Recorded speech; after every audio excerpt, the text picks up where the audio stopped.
Imagine a market square in 19th century Warsaw. The air is thick with the smell of roasted chestnuts, horse manure, and wood smoke. Vendors shout over one another, hawking cheap trinkets, dried herbs, and charms said to protect against the evil eye. Women haggle over onions and potatoes. Children dart between stalls with stolen apples, and in the background, a church bell tolls, heavy and mournful. Now, picture among these stalls a woman draped in black, a widow's veil drawn low, hiding her eyes. Her table is not stacked with food or fabric, but with something far stranger.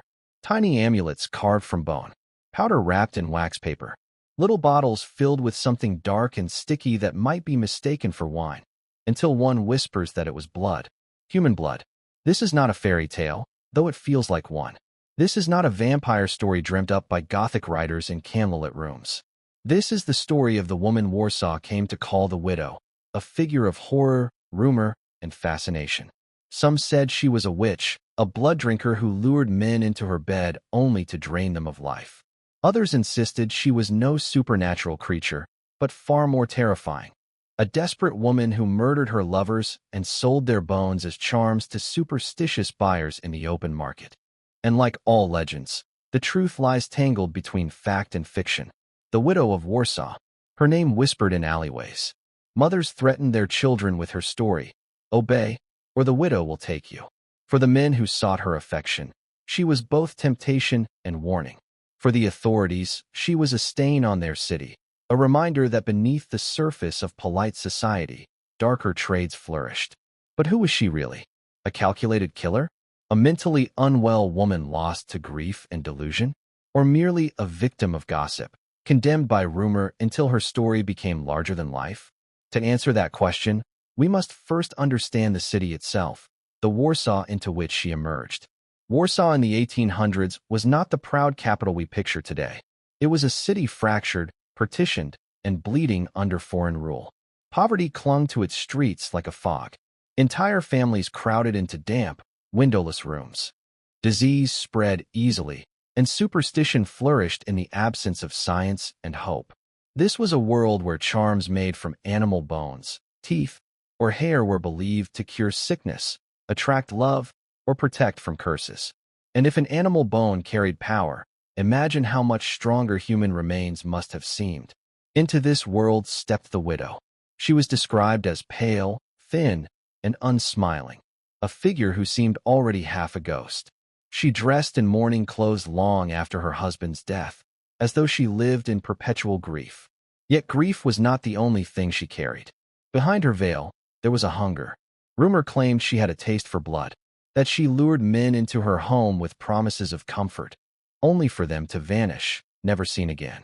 Their bones, some whispered, resurfaced in the market as charms, amulets sold to peasants desperate enough to believe in their power. And the blood? Bottled, preserved, sometimes drunk, sometimes sold as medicine. The story spread quickly because it touched on two of humanity's oldest fears, death and the desecration of the body. In Catholic Warsaw, where the sanctity of human remains was sacred, the idea that a woman could profit from bones, let alone drink blood, was beyond comprehension. But legends, no matter how horrifying, always begin with a seed of truth. And in the widow's case, the seed was this: she was real. She existed.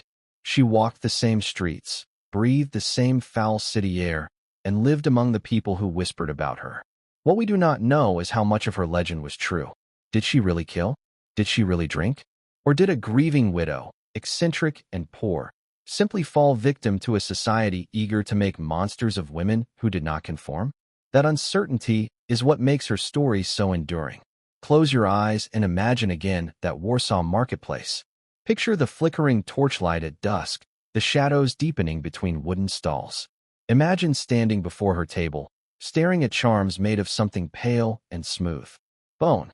She tells you they will protect your family, cure your sickness, keep away evil spirits. You don't ask where the bone came from. You don't want to know, because somewhere deep inside, you already suspect the truth.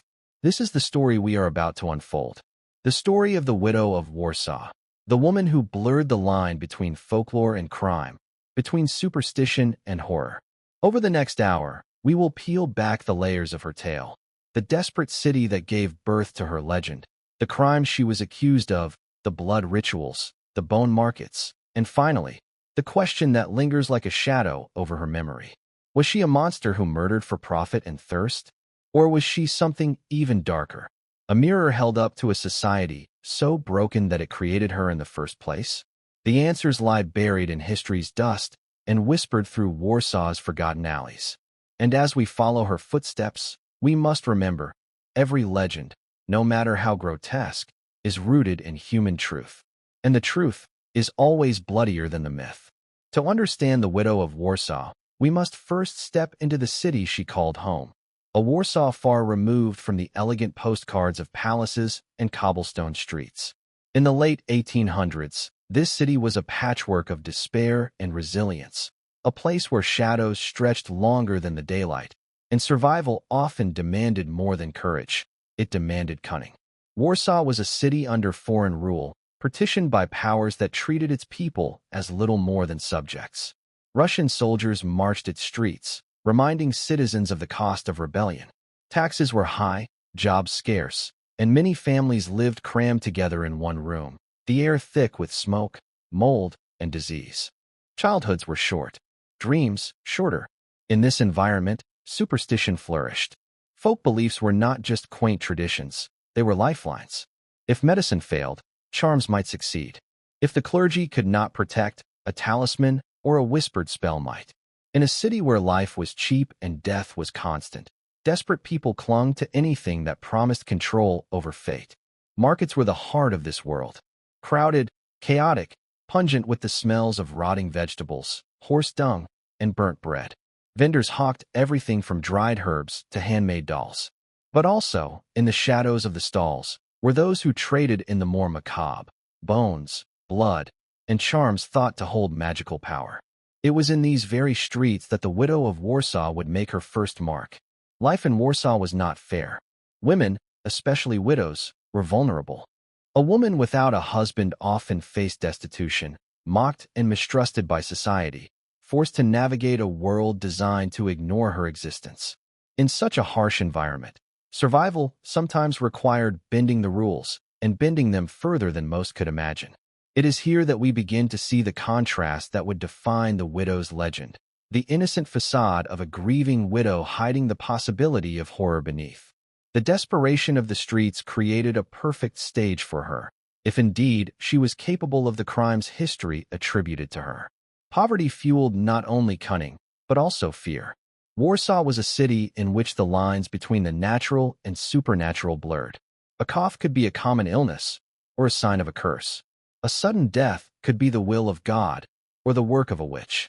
In a society so steeped in superstition, someone like the widow could exist in plain sight, while the whispers of fear grew louder with each passing day. And yet, Warsaw was a city of contrasts. While the streets festered with misery, the palaces and theaters displayed wealth, culture, and the enduring hope of the elite. The disparity was stark, opulence rubbing shoulders with squalor, elegance intertwined with desperation. For the masses, life was a gamble. For the elite, it was an art form. It was in this chasm that rumors took flight. In the cramped alleys, the poor spoke in hushed tones of the woman who sold charms made from human bones. In candlelit homes, mothers warned their daughters of the widow whose charms could curse or protect, whose gaze was said to draw men to their doom. The market became a theater of fear, superstition, and secrecy, a place where the line between life and death, profit and morality, was perilously thin. Blood, in Warsaw, carried a weight beyond the physical. It symbolized life, vitality, and in the folklore of the day, power. Tales of witches drinking blood, of alchemists using it in potions, were widespread. And yet, the city was also practical. People needed protection from disease, famine, and the constant threat of violence. A charm, a talisman, a powdered bone. These were attempts to control what was otherwise uncontrollable. The widow's trade, if it truly existed, was both horrifying and opportunistic. She operated in a society that already feared the unseen. The human body was sacred, yes, but superstition sometimes outweighed morality. Bones became commodities. Blood became currency. and the line between reality and myth blurred, just enough for a widow in black to step into legend. Warsaw's underground world was fertile ground for those willing to exploit fear. Secret markets flourished, and rumor often acted as both protection and weapon. A single whispered story could make someone infamous overnight. People were hungry for tales of horror. After all, in a city shadowed by poverty, the grotesque was far more entertaining than the mundane. And for the widow, whether she sought infamy or merely survived, the city's hunger for stories worked in her favor. It is no coincidence that most accounts of her crimes revolve around the market squares, the very places that define the rhythm of Warsaw life. In crowded streets filled with shouting vendors, she could appear ordinary, just another woman, just another widow. Yet in the quiet corners, behind veils and beneath her black dress, something darker waited. This Warsaw, grim and vibrant, superstition-laden yet bustling, was a city on the edge. A city where a single individual could slip through the cracks, unnoticed until whispers became shouts. And into this city stepped a woman who would challenge the boundaries of fear and fascination, morality and survival. She was a product of her time and her environment. The poverty, the superstition, the hunger, the inequality, they all shaped her, whether they molded a killer or merely the legend of one. Understanding Warsaw in the shadows is essential to understanding the widow of Warsaw. Without the city, her story makes no sense. With it, the terror becomes palpable. By the time tales of her blood-drinking and bone-selling reached the wider public, Warsaw had already been primed by centuries of folklore, superstition, and desperation. People were ready to believe, and some, tragically, were ready to buy. In the end, Warsaw itself was the silent accomplice to the legend of the widow, a city where the desperate would cling to magic, the fearful would whisper, and the line between life, death, and survival blurred into shadow. The stage was set, the city was ready, and the widow of Warsaw, veiled, pale, and quiet, was about to step fully into the darkness that would immortalize her name. Behind every legend lies a human story. Behind the whispers in Warsaw's alleys, behind the amulets and the rumors of blood, there was a woman. She was called the Widow of Warsaw, but that name tells us almost nothing about her life, her struggles, or the events that led her into infamy. Her origins were humble, unremarkable, and shrouded in obscurity. Records suggest she was born in the mid-1800s, the daughter of working-class parents, in a city where survival meant laboring from dawn until dusk. Childhoods were harsh. Streets were dangerous. Girls learned early that the world demanded obedience and subservience, and that deviation often led to punishment, or worse, social erasure. It was in this environment that she first tasted loss. Her husband, by most accounts a man of little means, died unexpectedly, leaving her alone, young, and with no security. In Warsaw, a widow was doubly vulnerable, ostracized by polite society, scorned by relatives, and often left to fend for herself. The veil of mourning she would wear for the rest of her life was not only a sign of grief, it was armor, concealing both vulnerability and ambition. Grief, however, can take many forms. For some, it fosters resilience. For others, obsession. The widow's behavior following her husband's death suggests a woman walking the thin line between despair and determination, between sorrow and something darker. Accounts describe her as pale and unsmiling, with eyes that seemed to see too much, and a demeanor that unsettled anyone who encountered her. She lived quietly, yet those quiet steps carried consequences that would echo across Warsaw's streets. The stories of her early life after her husband's death are fragmentary, often distorted by rumor and sensationalism. But piecing together what little is known, a pattern emerges. She became acquainted with men who were drawn to her vulnerability, her widowhood, and perhaps something more, a subtle charisma, a quiet danger that fascinated as much as it repelled. These men would later vanish, their absence whispered about in hushed tones at the markets and in taverns. Psychologists today might speculate on her mental state. Was she suffering from depression so deep it warped her perception of morality? Was she a sociopath, calculating and manipulative, devoid of empathy for those she lured into her home? Or was she simply a woman forced to survive in a society that left her with few options, an opportunist who used the tools available to her? however horrifying they may appear to us now. The truth is impossible to know for certain. What we do know is that by the time she became infamous, the widow had crafted an identity, a combination of grief, cunning, and mystery that allowed her to operate in plain sight. Her mourning clothes were more than attire. They were a mask, a declaration that she was off-limits, untouchable, a figure beyond judgment. Yet beneath that veil, the darker stories took root. One cannot separate her story from the men who became entwined with it. Contemporary accounts speak of lovers and acquaintances who trusted her, who were seduced by her charm or pitied her sorrow, only to disappear. Some historians argue that these disappearances may have been exaggerated, inflated by superstition and fear. Others insist that she was meticulous, careful, and deliberate, selecting victims for their vulnerability and opportunity. The duality of her character is what continues to fascinate. On one hand, she was a grieving widow, navigating poverty and isolation in a harsh city. On the other, she was, or became, the embodiment of fear, a shadow lurking in the alleys, a figure capable of acts that would make the most hardened citizens recoil. This contrast, between the human and the monstrous, anchors the story in both empathy and horror. Legend often distorts reality, but it also preserves fragments of truth. In the widow's case, these fragments include her rituals, her presence in the market, and her knowledge of folk beliefs. She understood the power of symbols, of fear, and of desire. Selling charms made from bones, whether human or not, was not merely commerce, it was theater.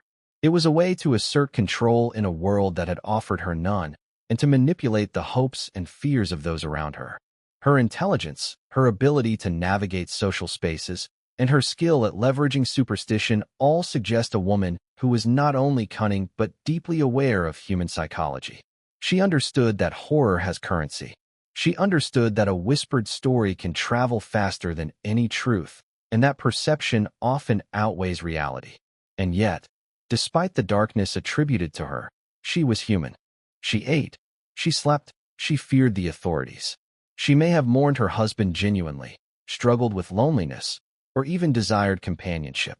This human side is crucial because it reminds us that history rarely produces pure monsters, only human beings, shaped by circumstance, fear, and opportunity. The widow of Warsaw, then, is a paradox. She was at once a grieving widow and a feared predator, a social outcast and a cunning manipulator, a human being and a legend. Her life forces us to ask uncomfortable questions. How much of evil is choice, and how much is circumstance? How much does society contribute to the creation of its monsters? By examining her life before the crimes attributed to her, we begin to see the contours of the woman behind the myth. The poverty, the loss, the societal constraints, they all shaped her.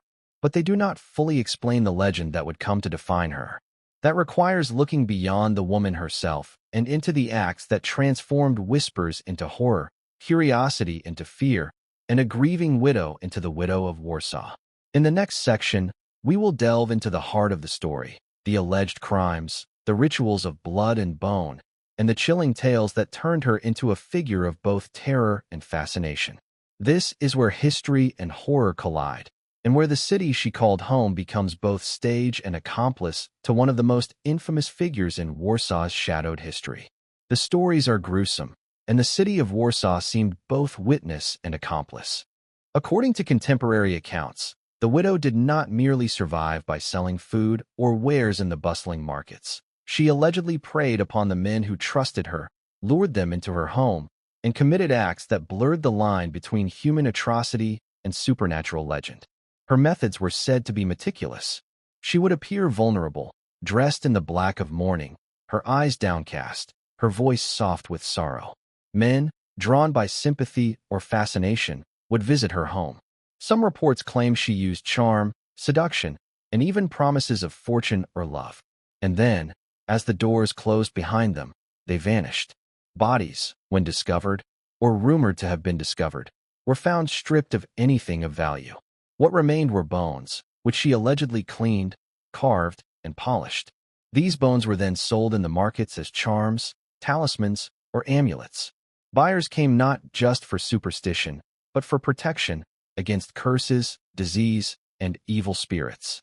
In Warsaw, a city steeped in folk belief, such charms were highly prized, and no one, it seemed, asked questions about their origin.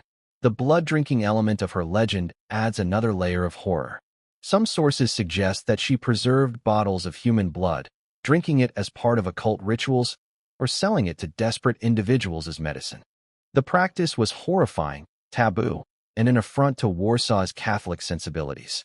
Blood was sacred, life itself, and the idea of it being consumed or commodified drove fear and fascination in equal measure. There are accounts of at least 3 lovers whose disappearances were directly attributed to her.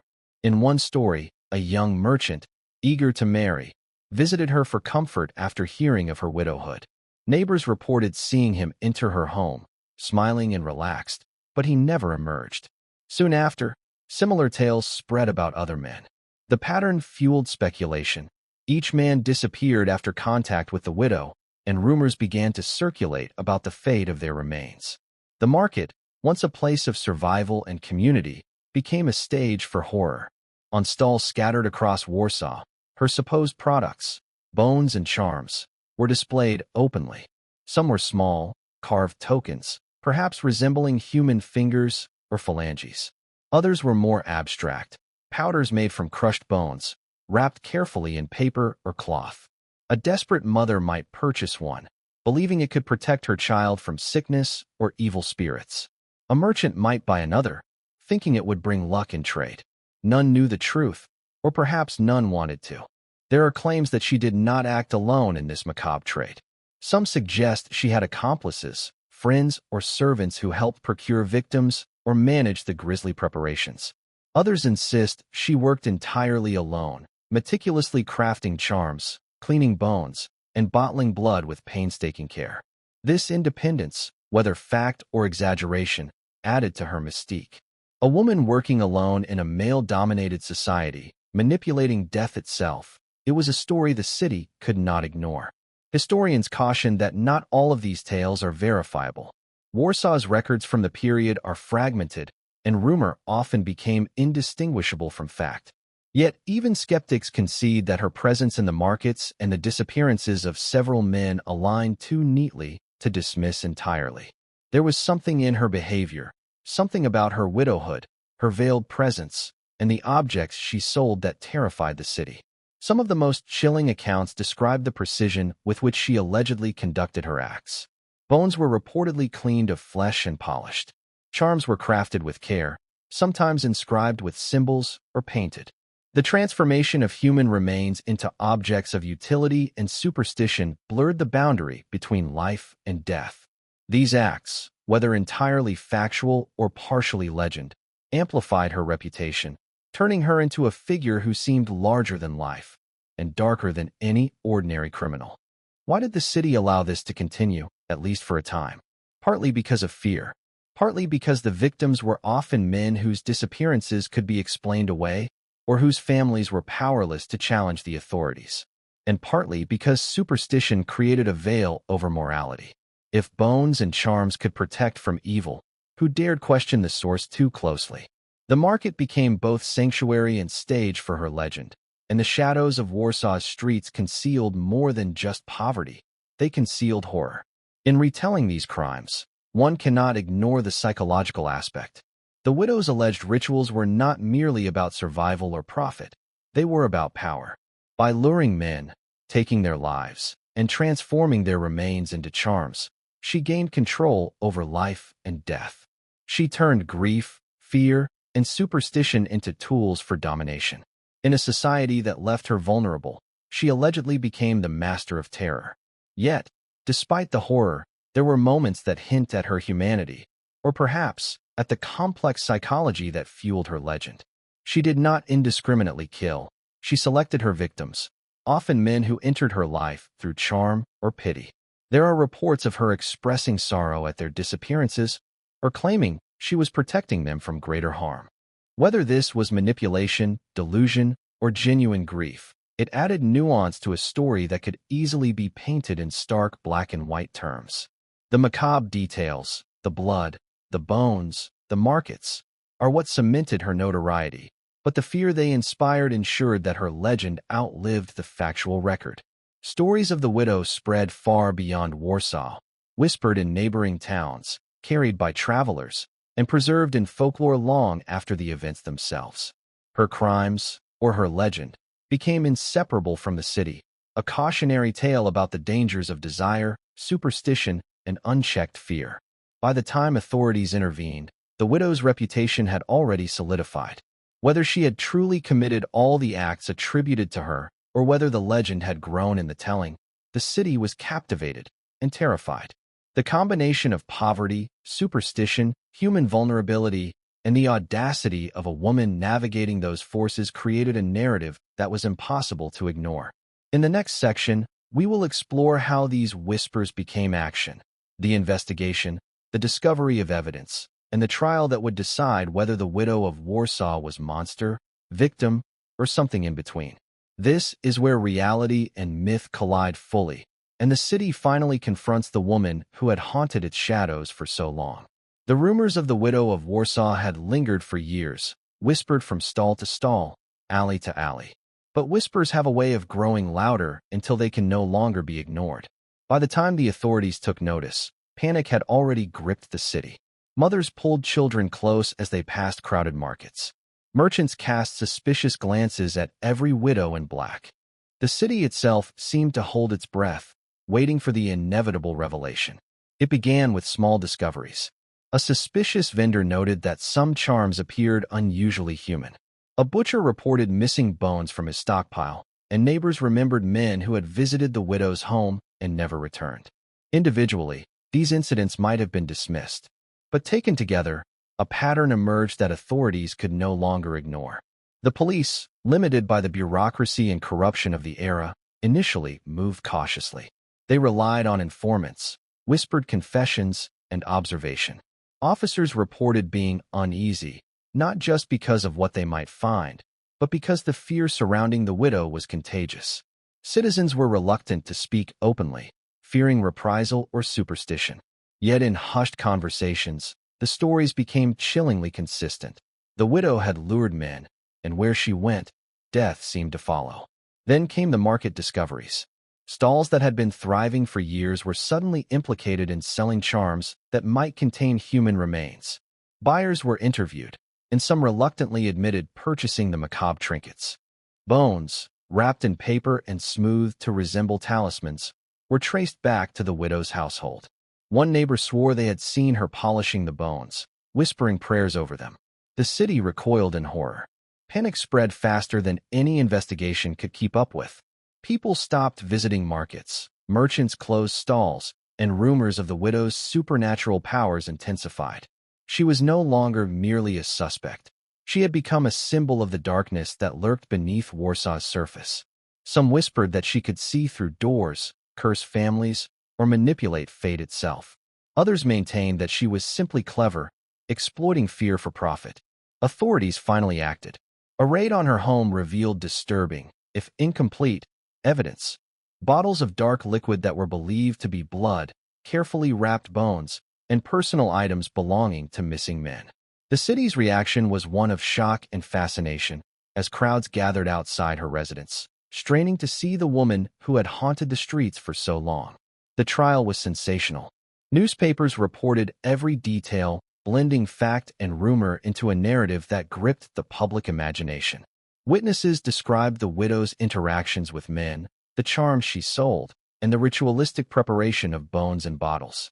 Some accounts were chillingly precise. Others were exaggerated, colored by superstition and fear. The courtroom became a theater where horror, morality, and justice collided. Psychologists today might describe the atmosphere as one of mass hysteria. The city wanted to believe in her guilt, and the widow's enigmatic demeanor did little to dispel suspicion. She sat in the courtroom, pale, veiled, expressionless, allowing the legend to speak for itself. Each testimony fed the narrative of a woman who defied societal norms, exploited superstition, and allegedly manipulated death itself. But the trial also exposed cracks in the legend. Some witnesses contradicted each other. Some evidence was circumstantial, and historians later noted that many aspects of the case were colored by fear, gossip, and the sensationalist tendencies of the press. Yet, even with these inconsistencies, the aura of terror surrounding the widow was undeniable. The city wanted an explanation for the disappearances, and the widow, real or mythologized, fit the bill perfectly. As the trial progressed, the public became obsessed. Crowds gathered outside the courthouse, eager for news, scandalized by every detail. Newspapers ran graphic descriptions of bones and blood, blending horror with fascination. The widow herself became a spectacle, both feared and scrutinized. Her very presence in the courtroom seemed to validate years of rumors. What exactly happened during the trial remains partly unclear. Some sources claim she admitted to certain acts under questioning, perhaps out of guilt or confusion. Others insist she maintained her innocence, portraying herself as a grieving widow maligned by superstition. The truth is likely somewhere in between. But what mattered most to Warsaw was not just justice. It was closure and the assurance that the city's shadows could once again feel safe. The verdict, when it came, was swift. Whether executed, imprisoned, or otherwise punished, the widow's life changed irrevocably. She had become a cautionary tale, a living embodiment of horror, superstition, and the consequences of stepping outside societal norms. Her actions, real or alleged, left an indelible mark on Warsaw. The city that had whispered her name for years could finally confront the woman who had haunted it. Yet even with the trial concluded, the legend endured. Charms sold in markets, stories passed from mother to child, and rumors in taverns kept the widow alive long after she disappeared from public view. The city had faced its fears, but the fear itself proved more enduring than any legal judgment. Warsaw would remember her, not just as a criminal or a widow, but as a symbol of the darkness lurking within the human heart and the society that allowed such a figure to exist. This section of history forces us to confront uncomfortable truths. The widow's crimes, real or imagined, reflect both the fears of a city and the complexities of human psychology. They highlight how superstition, desperation, and social inequality can intersect to create legends that are simultaneously horrifying and captivating. In the next section, we will step back from the courtroom and the horrors of the market to examine her legacy, how Warsaw remembered her, how folklore immortalized her, and the moral questions her story continues to pose. Was she truly a monster, or was she a reflection of a society willing to create one from shadows, whispers, and fear? With the trial behind her, the widow of Warsaw vanished from public view, but not from public imagination. She became a symbol, both feared and studied, vilified and mythologized. To the citizens of Warsaw, she was a cautionary tale, a dark figure who reminded them that evil could walk among the living, disguised in human form. To historians, she was a puzzle, a figure shaped by rumor, societal fear, and incomplete records. And to folklore, she became immortal, a widow in black who could manipulate life and death with a whisper, a charm, or a glance. Her legacy is complicated. On one hand, she was depicted as a monstrous woman who lured men to their deaths, drank their blood, and sold their bones in markets. These acts, if truly committed, were horrific. They represent a human capacity for cruelty that chills the imagination. On the other hand, she existed in a society that left women with few options, where grief could be weaponized and superstition ruled the lives of the desperate. Could she have been a product of her environment as much as a perpetrator? The duality of her legend, monster versus martyr, reflects the tensions of her time. Warsaw, a city scarred by poverty, superstition, and political oppression, was fertile ground for myths. People needed stories to make sense of tragedy, to rationalize unexplained disappearances, and to confront fears that could not otherwise be articulated. In this way, the widow served a societal function. She became a vessel for collective anxieties, a mirror of the darkness Warsaw preferred to keep in whispers. Her story also raises questions about gender, power, and control.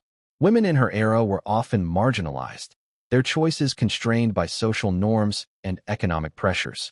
The widow's alleged actions, whether real or exaggerated, challenged the roles assigned to her sex. She operated independently, navigated dangerous social spaces, and manipulated fear in ways men of the period could not easily control. This independence, wrapped in horror, made her simultaneously threatening and fascinating. Folklore elevated her story to near-mythical status. Tales of her charms, her bottles of blood, and her victims were passed down in whispers, evolving over time into legends that blurred fact and fiction. Parents warned children, storytellers embellished details, and the city's dark alleys seemed perpetually haunted by her presence. She became an archetype, the dangerous widow, the manipulator of death, the figure who embodies the intersection of grief, desire, and obsession. Yet there is also a tragic aspect to her legacy. Behind the monstrous image lies the story of a woman shaped by loss, poverty, and marginalization. Her grief, her vulnerability, and her cunning, whether employed for survival, cruelty, or both, reflect a reality that is often overshadowed by sensationalism. The legend may have amplified her actions, but it cannot erase the humanity that once stood behind the veil of black mourning. Historians continue to debate the truth of her deeds. Some argue that the darker elements of her story, the drinking of blood, the selling of human bones, were exaggerated or entirely fabricated by a society eager to explain misfortune and disappearances. Others insist that there is enough corroborated evidence to suggest she committed crimes, and that the myth grew as the city amplified her story. What remains undeniable is the impact she had on Warsaw's collective consciousness. Her story resonates because it taps into universal fears: the fear of death, the fear of betrayal, and the fear of the unknown lurking in familiar places. It also provokes questions about morality, agency, and justice. How do we judge individuals shaped by harsh circumstances? Can horror be separated from context, or does society share the blame for creating the conditions in which monsters, or legends, arise? The Widow of Warsaw has since become a cultural touchstone, referenced in books, articles, and studies of crime and folklore. She embodies the tension between fear and fascination, illustrating how society often transforms women who transgress norms into figures of horror. Her image, pale, veiled, and inscrutable, remains etched in history as both a warning and a symbol. Ultimately, her legacy is a mirror. It reflects not only the darkness she allegedly wielded, but also the fears, prejudices, and superstitions of a society struggling to make sense of its shadows. The question persists: was she truly a monster, preying upon innocence and exploiting superstition? Or was she a martyr of circumstance, a woman whose grief, cunning, and survival instincts were warped into legend by a city desperate to tell a story it could understand? As we prepare to close her story, it is important to remember that the Widow of Warsaw exists on multiple planes: historical, psychological, and mythical. She is a figure of horror, yes, but also a symbol of human complexity. She reminds us that history is not always clear-cut, that morality is not always absolute, and that legends, however terrifying, often contain kernels of uncomfortable truth. Her story lingers in Warsaw, in the market squares, in the shadows of alleyways, and in the whispered tales passed from generation to generation. The Widow of Warsaw endures, not just as a criminal, not just as a legend, but as a haunting reminder of how desperation, fear, and opportunity can converge to create a figure both monstrous and unforgettable. The Widow of Warsaw may have walked the city's streets over a century ago, but her shadow has refused to fade. She lingers not only in the pages of history books and local folklore, but in the imagination of anyone drawn to the dark, untold corners of human behavior. Her story resonates because it speaks to fears older than Warsaw itself: fear of betrayal, fear of death, and the fear that evil can hide behind the most ordinary faces. In Warsaw, whispers of the widow persisted long after her trial ended. Children were warned, vendors shared stories in hushed tones, and storytellers wove her legend into the tapestry of the city's dark past. She became more than a woman. She became a symbol of what lurks beneath polite society, of the dangers of desire and the terrifying power of superstition. The market stalls she once frequented became stages for imagination, where the line between reality and myth blurred with every retelling. Why does her story endure? Partly because it satisfies a fundamental human curiosity, the desire to understand how ordinary people can commit extraordinary evil. We are drawn to stories of transgression, especially when they intersect with the supernatural or the grotesque. The idea of a widow, mourning yet predatory, transforming human remains into objects of power is the kind of tale that ignites both horror and fascination. It allows us to confront fears we cannot otherwise articulate. But her story also endures because it reflects societal anxieties that remain relevant today. The widow embodies the tension between gender, power, and morality. She was a woman navigating a patriarchal society, and whether her crimes were real or exaggerated, the narrative positions her as both transgressor and victim. This duality resonates with modern audiences because it raises uncomfortable questions. How do we judge women who step outside societal norms? How does fear magnify their actions? How do myths form around people marginalized by circumstance? Her legend also underscores the human attraction to mystery. Details about her life, her alleged murders, and her charms are incomplete, contradictory, and tantalizingly elusive. What exactly happened in her home? Were the bones truly human? Did she really drink blood? The gaps in knowledge allow imagination to flourish, turning the widow into a figure simultaneously horrifying and unknowable. This ambiguity is precisely what allows her story to persist. It cannot be fully resolved, and the unknown is far scarier than the known. In a broader sense, the widow's tale serves as a mirror, reflecting societal fears as much as individual horrors. Warsaw in the 19th century was a city grappling with poverty, disease, and superstition. The creation of a figure like the widow allowed the city to externalize its anxieties, to turn shadow into story, fear into cautionary legend. The people of Warsaw needed to believe in her, because in believing, they could distance themselves from the darkness within their own streets, their own homes, and even their own hearts.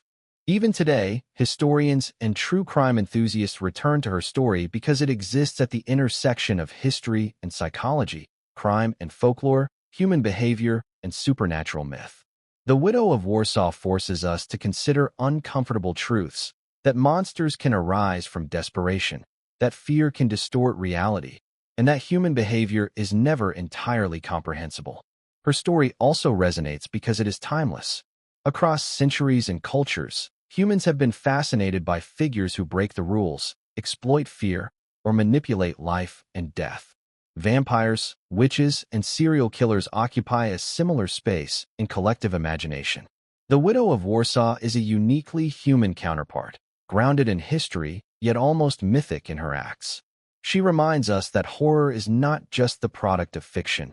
It can be found in the very streets we walk, the lives we live, and the society we inhabit. Ultimately, the widow's tale endures because it challenges us. It asks us to confront morality in its grayest shades, to wrestle with the thin line between victim and perpetrator, and to recognize the power of fear in shaping both individual lives and collective memory. Her story is a testament to the ways in which humans create, embellish, and remember legends, how history and horror are intertwined, and how a single figure, veiled in black and enshrouded in rumor, can echo across time. As we leave Warsaw's shadowed alleys and crowded markets, one image lingers, a widow in black, polishing bones in the flickering torchlight, whispering charms over bottles of dark liquid, her eyes revealing nothing yet suggesting everything. We may never fully know the truth of her life or her crimes, but we are left with a haunting certainty. The Widow of Warsaw is more than history, more than legend. She is a reminder of the darkness that can dwell in human hearts, and the stories we create to try to understand it. Her echo endures because she is timeless, terrifying, and unforgettable. And perhaps that is the truest measure of her legacy. Not the crimes she may have committed, but the way her story continues to haunt us, whispering from the shadows of history and the corners of our imagination.